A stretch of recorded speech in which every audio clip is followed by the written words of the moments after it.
Hello, नमस्कार, आदाब, सत श्री अकाल और अस्सलाम वालेकुम। मैं हूं मोहम्मद अहमद काज़मी, लेकर आया हूं आपका पसंदीदा कार्यक्रम आपके रूबरू। हम बहुत सी खबरों की तह तक पहुंचने के लिए कुछ जानकार लोगों से आपकी मुलाकात कराते हैं। अभी हाल ही में भारत और पाकिस्तान के बीच एक पॉजिटिव डेवलपमेंट ये हुआ है कि जो सीज फायर है, जिसको आम जबान में जंगबंदी कहा जाता है। हालांकि टेक्निकली जंग और संघर्ष और ये अलग अलग मीनिंग होते हैं, लेकिन बहरहाल LOC पर किसी किस्म की फायरिंग ना हो, अमन रहे, इस किस्म के जो दोनों मुल्कों के दरमियान समझौते हैं उन पर सख्ती से अमल करने के लिए भारत और पाकिस्तान के डायरेक्टर जनरल मिलिट्री ऑपरेशंस दोनों तरफ के उन्होंने बात की है और बात करके ये तय किया है कि अब के बाद जो है वो पूरी तरह से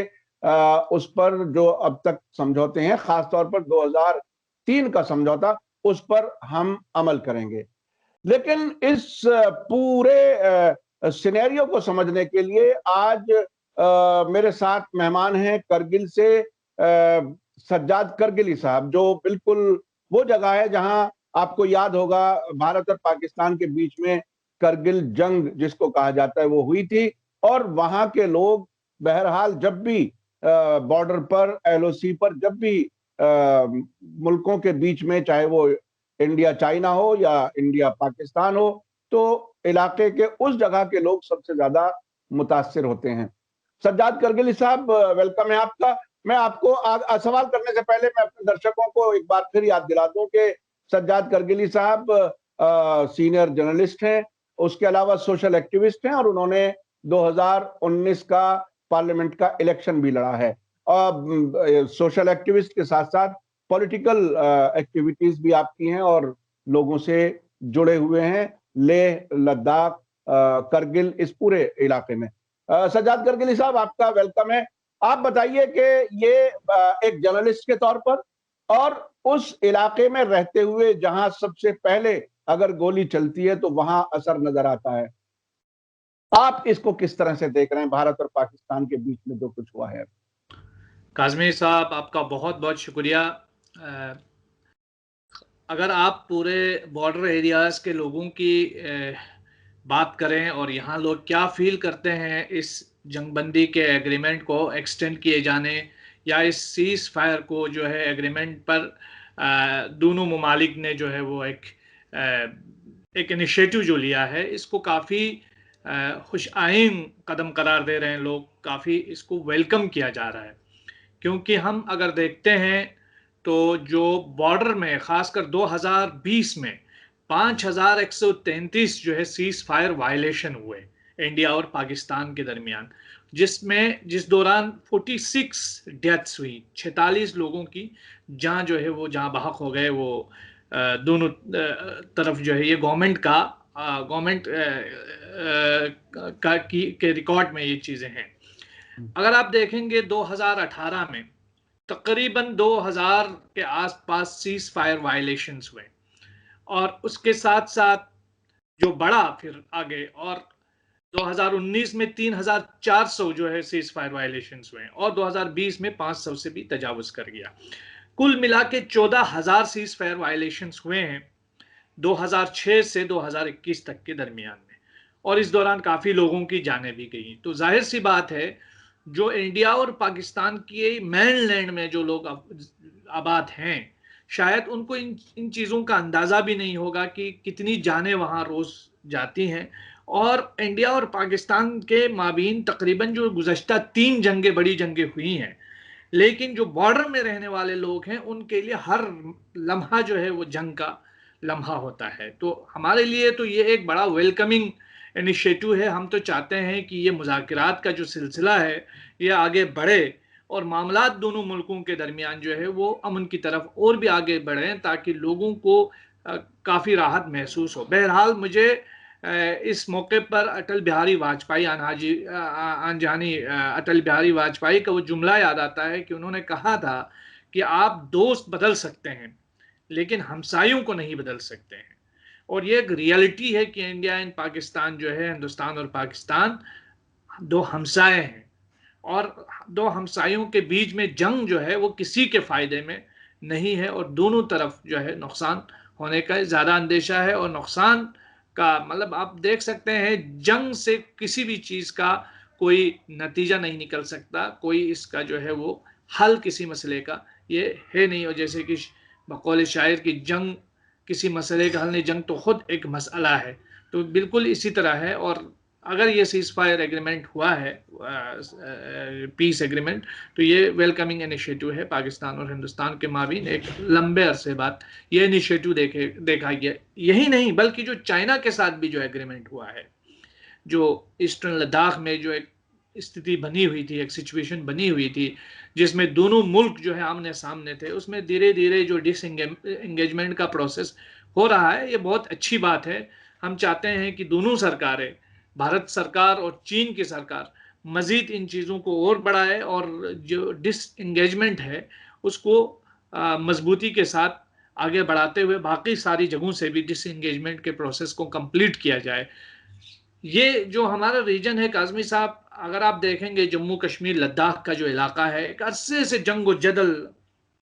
बैरूनी तरफ से भी और अंदरूनी तरफ से भी जो एक जंगी माहौल में ये इलाका रहा है, तो लोग काफ़ी इन चीज़ों से उकता गए हैं। लोगों ने सिर्फ कत्ल गारत और खून के अलावा कुछ नहीं देखा है और लोग अमन के लिए तरस रहे हैं। तो ऐसे में अमन की बात करना जो है ये बहुत अच्छी बात है। अच्छा सज्जाद करगली साहब, आप एक बात और बताइए, चूंकि आप जर्नलिस्ट भी हैं। अभी अमेरिका में जो बाइडेन की सरकार आई है, ट्रंप की सरकार गई है, उसके बाद उनकी तरफ से मुख्तलिफ पॉलिसी स्टेटमेंट्स आए हैं, मुख्तलिफ मसलन सऊदी अरब के बारे में, यमन जंग रोकना चाहते हैं, जमाल खाशोगी के कत्ल में उसका मोहम्मद बिन सलमान का हाथ है, क्राउन प्रिंस का, ये भी रिपोर्ट जारी की है। लेकिन साथ साथ जिस वक्त भारत और पाकिस्तान ने के डीजीएमओज ने ये फैसला लिया है, उसी के साथ साथ अमेरिका में इसको वेलकम तो किया है, लेकिन साथ साथ ये भी इशारा दिया है कि ये हमने रिक्वेस्ट की है दोनों मुल्कों से। इसी तरह से पाकिस्तान के प्राइम मिनिस्टर इमरान खान के जो सलाहकार हैं, वो उन्होंने भी कहीं एक इशारा दिया है कि दबाव भी होता है, दबाव के हालात भी होते हैं। तो क्या आप इसको उससे, यानी इंटरनेशनल पॉलिटिक्स से, खासतौर पे अमेरिका में हुकूमत बदलने के साथ भी इसको कहीं जोड़ करके देखते हैं? क्या कुछ है? आप कैसा, आपको क्या लगता है? शुरू में ये इतला जो थी कि पाकिस्तान, जो हमारे भारत के राष्ट्रीय सलाहकार हैं अजीत डोवाल जी, और पाकिस्तान के जो एनएसए हैं, national security adviser Moeed Yusuf साहब, तो इनके माबीन जो है एक जगह किसी थर्ड कंट्री में मुलाकात हुई है और उसके बाद ये एग्रीमेंट जो है इसके बारे में बात हुई है। जो बाद में मोईद यूसुफ ने कुछ अपने ट्वीट के ज़रिए जो है इस चीज़ को खारिज कर दिया और उन्होंने कहा कि ऐसी कोई मुलाकात अभी तक नहीं हुई है। लेकिन बहरहाल ये बात ज़रूर है कि इस वक्त हिंदुस्तान और पाकिस्तान जो एक गुज़श्ता 2 सालों से एक किस्म का तनाव दोनों ममालिक के दरमियान था। ऐसे में अगर डीजीएमओ सतह पर भी बातचीत होती है और उसके बाद जो है अनाउंस किया जाता है कि न्यू दिल्ली और इस्लामाबाद जो है वो सीज फायर तक पहुंच चुके हैं, एग्रीमेंट तक, और ये जो है दोनों डायरेक्टर जनरल्स के दरमियान ये बात किए जाने की जो हमें खबर मिलती है, ये बात काफ़ी खुशाइन है। लेकिन इसमें एक चीज़ जो आप कह रहे हैं कि बाइडन के आने के बाद, खासकर अमेरिका में डोनाल्ड ट्रंप का जो दौर इख्तियार ख़त्म हुआ, उसके बाद अभी तक ये पॉलिसी वाज़ेह नहीं है कि साउथ एशिया को लेकर के बाइडन की क्या पॉलिसी मुस्तकबिल में हो सकती है, या फिर इंडिया चाइना रिलेशंस को लेकर के बाइडन के क्या रुझान रह सकता है, इंडिया पाकिस्तान रिलेशंस को लेकर के। लेकिन ये मुझे लगता है कि कहीं ना कहीं यूएस का भी इसमें इंटरेस्ट रहा होगा। जैसे यूएस एक तरफ इंडिया पाकिस्तान जो सीज फायर को पॉजिटिव स्टेप करार दे रहा है, लेकिन वहीं यूएस जो है वो इस वक्त सीरिया में बॉम्बिंग कर रहा है। और आप देखें कि एक तरफ जो वेस्ट एशियन कंट्रीज में जो हालात हैं उसको भी अमेरिका मुख्तलिफ जाविये से देख रहा है, बिल्कुल उस अंदाज में नहीं देख रहा है जैसे डोनाल्ड ट्रंप की पॉलिसी थी। जैसे वो डोनाल्ड ट्रंप सऊदी को लेकर के खशोगी केस को लेकर के बिन सलमान को काफ़ी उन्होंने तहफ़्फ़ुज़ देने की कोशिश की, लेकिन अब लगता है कि बाइडन का जो रवैया है वो बिल्कुल सख्त है इस सिलसिले में, और बाइडन जो है काफ़ी हद तक MBS के ख़िलाफ़ जो है वो अपनी अपनी कुछ इक़दाम उठाने जा रहा है। लेकिन सबसे बड़ी जो रुकावट इस वक्त बिन सलमान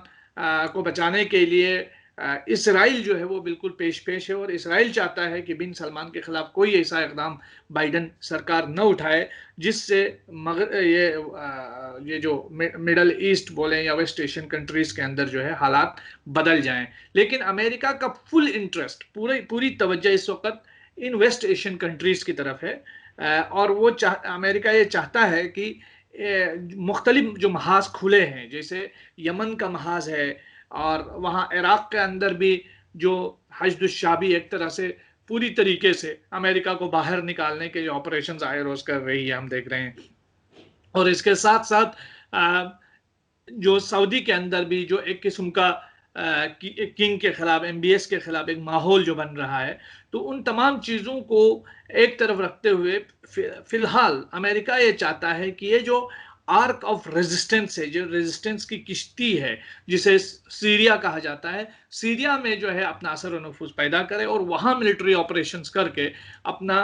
पैर जमाए, और उसके बाद तमाम दूसरे जो मामला थे वो खुद ब खुद उनकी तरफ वो आगे बढ़ सकें। लेकिन इस मौके पर मेरा जो अपना ख्याल है कि अमेरिका ये नहीं चाहेगा कि इंडिया पाकिस्तान के दरमियान किसी किस्म का तनाव बढ़ जाए, या फिर हिंदुस्तान और चीन के माबीन किसी किस्म का तनाव बढ़ पाए, क्योंकि अमेरिका की जो फौरी पॉलिसी है या इस वक्त जो फोकस पॉइंट है वो वेस्ट एशियन कंट्रीज है, ईरान है, न कि ये जो हमारे साउथ एशियन कंट्रीज। अच्छा, आप चूंकि करगिल में हैं, मैं सोचा कि मैं उसके बारे में भी आपसे बात कर लूं। और आर्टिकल 370 हटने के बाद में बहुत सी चीजें वहां हो रही हैं। अब तक हमने कई बार आपसे बात की है, लेकिन अभी वहां कुछ स्टूडेंट्स का मूवमेंट चल रहा है, वो क्या है और क्या क्या मुल्क के बाकी हिस्सों में बेरोजगारी जितनी तेजी से बढ़ी है, क्या उसके अलावा कोई खास इशू है आपके लद्दाख वाले इलाके में? जम्मू कश्मीर से जाहिर है अब वो अलग अलग यूनियन टेरिटरीज हो गई हैं, लेकिन स्टूडेंट्स का क्या कुछ है वहां पर? क्या कुछ तहरीक है उनकी, जरा उसके बारे में बताइए। जी, जैसे कि आपको मालूम है कि आर्टिकल 370 के हटने के बाद बहुत सारे मसाइल को लेकर के लद्दाख की आवाम जो है अपने एक रेजेंटमेंट्स दिखा रही है। ख़ास करके अगर आप देखें, यहाँ कोई लैंड सिक्योरिटी नहीं है, जॉब सिक्योरिटी नहीं है, मुस्तकबिल का कुछ की खबर नहीं है, पॉलिटिकली डिसएम्पावर हो गई है पूरा लद्दाख। और हम देख रहे हैं कि पिछले दिसंबर से लेकर के अब तक जो यूनियन टेरिटरी एडमिनिस्ट्रेशन है उसने पूरी लद्दाख को सिर्फ कुछ चीज़ों की तरफ फोकस किया हुआ है, और उसी को डेवलपमेंट दिखाने की कोशिश की जा रही है, जैसे कनक्लेव्स ऑर्गेनाइज करना, फेस्टिवल्स ऑर्गेनाइज करना, आर्चरी, सीकिंग। मैं नहीं कहता कि ये चीज़ें गलत है, बल्कि ये बहुत इंपॉर्टेंट चीज़ें हैं, लेकिन पूरी कौम का एक मशगला करार देना, पूरी एक कम्युनिटी का इसको ये तासुर देना कि इस कम्युनिटी का सब कुछ इन्हीं चीज़ों पर इन्हिसार है, तो मुझे लगता है ये बिल्कुल गलत होगा। और जिस तरीके से ये इंडिया दिए जाने की कोशिश की जा रही है वो हमें अपने ट्रैक से हटाने की एक कोशिश है। जैसे हमारे जो रिसोर्सेस है उस पर लद्दाख का कोई इस वक्त लद्दाख का कोई अपना स्टेक नहीं है, अपनी रिप्रेजेंटेशन नहीं है जिस पे बात कर सके। खासकर मैं आपको बताऊं, जैसे हमारे यहाँ इंडस वाटर ट्रीटी हुई इंडिया पाकिस्तान के माबीन, और ये जो इंडस वाटर ट्रीटी में अगर आप देखेंगे कि ये जो दरियाए सिंध का पानी जाता है, दरियाए सुरु का पानी जाता है, ये पूरा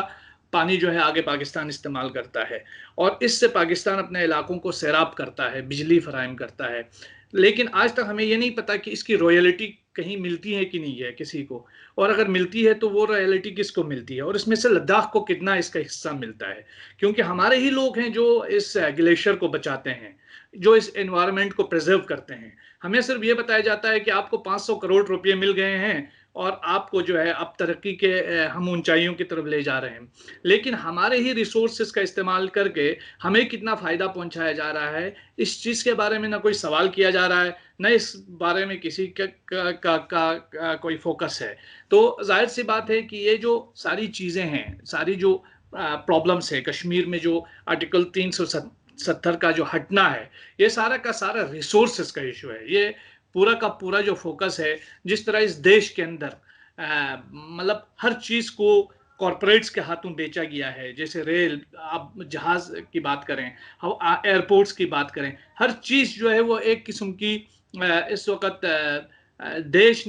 इस देश ने हमारे प्राइम मिनिस्टर को चाय बेचते हुए किसी ने नहीं देखा, लेकिन देश जिस तरीके से बेचा जा रहा है वो पूरा देश देख रहा है कि प्राइम मिनिस्टर देश को किस तरह बेच रहे हैं। तो ये जो पॉलिसी है, इस पॉलिसी की तरफ किसी की तवज्जो नहीं। और अनफॉर्चुनेटली आप देखें लद्दाखी यूथ्स का,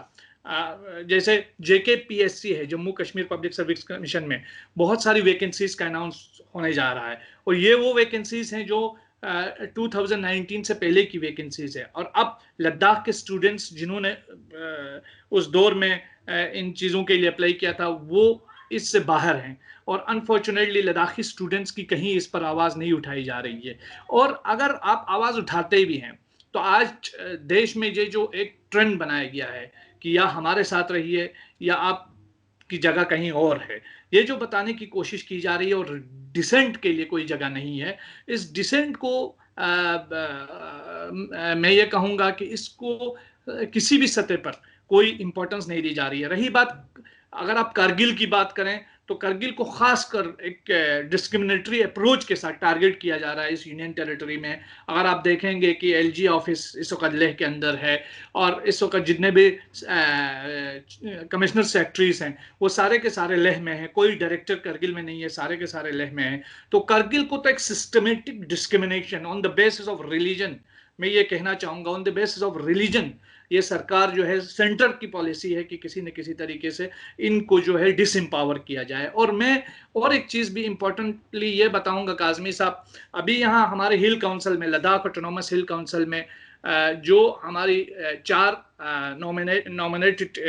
जो काउंसलर्स की सीट होती हैं, 2 प्रिंसिपल माइनॉरिटीज के लिए होती हैं और 2 महिलाओं के लिए, औरतों के लिए होती हैं, मुख्तस की गई हैं। करगिल में दोनों जो है वो 2 माइनॉरिटीज के लिए और 2 खवातीन के लिए दी गई है, इस पर एक्ट है। लेकिन लेह के अंदर जो 2 प्रिंसिपल माइनॉरिटी, क्योंकि करगिल की जो प्रिंसिपल माइनॉरिटी है वो बुद्धिस्ट कम्युनिटी है और लेह की जो प्रिंसिपल माइनॉरिटी है वो मुस्लिम कम्युनिटी है, लेकिन इस सरकार ने मुसलमानों को नुमाइंदगी से महरूम रखते हुए वहां पे जो एक नॉमिनेशन की सीट थी उसे उनसे छीन लिया, मैं ये कहूंगा छीन लिया। और ये एडमिनिस्ट्रेशन देख रही है, और पूरी पूरी कम्युनिटी को, पूरी कौम को सिर्फ इस चीज के लिए लगाया गया है कि आपको कनक्लेव करना है, आइस हॉकी खेलनी है, सीकी लगाना है, और आपको गाना गाना है ट्रेडिशनल सूट बूट पहन करके। तो लद्दाख की ये आइडेंटिटी नहीं है। अगर आप लद्दाख को एम्पावर करना चाहते हैं, पॉलिटिकली एम्पावर कीजिए, उनको उनका राइट दीजिए। एक भी जॉब जो है यूनियन टेरिटरी के बाद आप नहीं दे पा रहे हैं, और आप ये नहीं बता पा रहे हैं कि लद्दाख में लद्दाखी कहाँ है। जिस विकास की आप बात कर रहे हैं उस विकास में लद्दाखी का शेयर कितना है। तो ये बड़ा इंपॉर्टेंट चीज है, इसकी तरफ कोई तवज्जो नहीं दी जा रही है। मैं ये समझता हूं ये एक न थमने वाला जो सिस्टमेटिक डिस्क्रिमिनेशन हो रहा है, इस डिस्क्रिमिनेशन के खिलाफ आखिर किसी न किसी को तो आवाज उठानी है, और हम आवाज उठाएंगे और अपने जो लीगल पॉलिटिकल राइट्स के लिए अपने कॉन्स्टिट्यूशन के अधिकार का पूरा पूरा इस्तेमाल करेंगे। बहुत बहुत शुक्रिया सज्जाद कारगिली साहब, आपने इंडिया और पाकिस्तान के बीच में जो कुछ चीज फायर के लिए हुआ उसके बारे में बताया, वेलकम भी किया और उसकी वजह भी बताई। इसके अलावा जो करगिल में जिस तरह से मजहब की बुनियाद पर डिस्क्रिमिनेट किया जा रहा है ये भी आपने बताया। एक चीज और ये भी बताऊं काजमी साहब, एक चीज मैं आप इसमें माजरत की, ये डिस्क्रिमिनेशन है, ये ऐसा नहीं है कि हमारी वहां की बुद्धिस्ट कम्युनिटी हमसे डिस्क्रिमिनेशन कर रही है। बुद्धिस्ट कम्युनिटी खुद हमारे साथ विक्टिमाइज्ड है, लेकिन ये बात अलग है कि उनको कुछ चीजें सुविधाएं मिल रही हैं जस्ट टू एलिनेट अस, हमें एलिनेट करने के लिए उनको थोड़ा बहुत फैसिलिटेट किया जा रहा है। लेकिन ये डिस्क्रिमिनेशन हमारी बुद्धिस्ट कम्युनिटी की तरफ से नहीं है, ये डिस्क्रिमिनेशन सरकार की तरफ से। और सरकार आज चूंकि एक कम्युनिटी को अलग करके दूसरे कम्युनिटी को एम्पावर कर रही है, कल वक्त आने पर उस कम्युनिटी को डिसएम्पावर करके इस कम्युनिटी को एम्पावर करने का जो डोंग करेगी, उसको समझने की जरूरत है। और लोगों को ये भी जानने की जरूरत है कि ये बुद्धिस्ट वर्सेस मुसलमान का इशू नहीं है, ये एडमिनिस्ट्रेशन का जो बाइनरी, जिस बाइनरी से आरएसएस बीजेपी के लोग लद्दाख को देखते हैं, पूरे देश को देखते हैं। और इस देश में, जैसे सुब्रमण्यम स्वामी ने कहा था कि मुस्लिम्स जो है सेकंड क्लास सिटीजन भी नहीं है इस देश में, ये सुब्रमण्यम स्वामी ने इंटरनेशनल मीडिया से मुखातिब होते हुए कहा था। तो ऐसे में इस बाइनरी के तहत लद्दाख को देखा जा रहा है। तो लोगों को यह सोचने की जरूरत है और इस गलत फहमी में लोग ना रहें कि हमें वहां की दूसरी कम्युनिटी की तरफ से कोई डिस्क्रिमिनेशन है, बिल्कुल नहीं है। कुछ उस कम्युनिटी में से लोग इनके हाथों इस्तेमाल हो रहे हैं, कुछ मुस्लिम कम्युनिटी के लोग भी उनके हाथों इस्तेमाल हो रहे हैं। और ये जो है पूरे लद्दाख के अवाम के अपने एम्पावरमेंट का संघर्ष है, लड़ाई है, जिसको कॉन्स्टिट्यूशनली लद्दाख के लोगों को आगे ले जाने की जरूरत है। आपने बिल्कुल सही कहा, ये असल में एक जहनियत है, ये जहनियत है नफरत की बुनियाद पर हुकूमत करने की, जो पूरे मुल्क में जिस तरह से त्राही त्राही है, लोग परेशान हैं, उसी का शिकार जाहिर है करगिल और लद्दाख का इलाका भी है। एक बात मैं आपको याद दिलाऊं, जैसे कि आपने कहा कि कुछ कल्चरल प्रोग्राम कराना या स्पोर्ट्स कराना गलत नहीं है, लेकिन सिर्फ ये बताना कि सिर्फ इसी से इनका ये खुश हो जाएंगे, यही चलेगा। बहुत से लोग ये कहते हैं कि जिस हुकूमत ने शुरुआती दौर में योगा को एक इतना बड़ा बना करके पेश किया गया, जैसे इसी से रोटी मिलेगी, इसी से खाना मिलेगा, इसी से बच्चों की पढ़ाई हो जाएगी, इसी से सेहत का मसला हल हो जाएगा, वो एक तरह से ड्रामा, जिस तरह से देखिए सेहत के लिए योगा बहुत अच्छी चीज है, लेकिन उसको सियासी अचीवमेंट के तौर पर पेश करना और टेलीविजन के कैमरे लगा देना प्राइम मिनिस्टर के योगा करते हुए, ये कोई बहुत कोई उससे कुछ पूरे मुल्क को कुछ नहीं मिला, सिवाय इसके कि कुछ दिन लोग बिजी रहे कि योगा बहुत अहम है। योगा बहुत अहम हो सकता, सेहत बहुत ही अहम है, नो डाउट, लेकिन सरकार टाइम पास करने के तरीके इस तरीके से निकालती है कि आपको बिजी रखें, 4-6 महीने आप इसमें बिजी रहेंगे और आगे बढ़ेगी, किसी नफरत के सहारे फिर से इलेक्शन जीत लिया जाएगा। बहरहाल ये इस सरकार का तरीका है, पूरी दुनिया देख रही है, खुली आंखों से देख रही है। बहुत बहुत शुक्रिया जनाब सज्जाद हुसैन करगिली साहब, आपने हमें वक्त दिया, मीडिया स्टार वर्ल्ड को आप वक्त दे देते हैं, उसके लिए बहुत बहुत शुक्रिया। मैं अपने दर्शकों से बताना चाहता हूं कि मीडिया स्टार वर्ल्ड की कोशिश रहती है कि जहां के बारे में जहां से खबर है वहीं से आपको वो इंफॉर्मेशन शेयर की जाए, वो तजर्बे और वो एहसासात आप तक पहुंचाए जाएं, ताकि आप खबर को नजदीक से समझ सकें। इसी के साथ मुझे दीजिए इजाजत, धन्यवाद, शुक्रिया, जय भारत, जय हिंद। मीडिया स्टार वर्ल्ड की और वीडियो देखने के लिए हमारे चैनल को सब्सक्राइब करें और सीधे नोटिफिकेशन पाने के लिए बेल आइकन दबाएं। और अगर हमारी खबर सच्ची और अच्छी लगे तो अपने व्हाट्सएप, इंस्टाग्राम, फेसबुक और ट्विटर अकाउंट पर जरूर शेयर करें।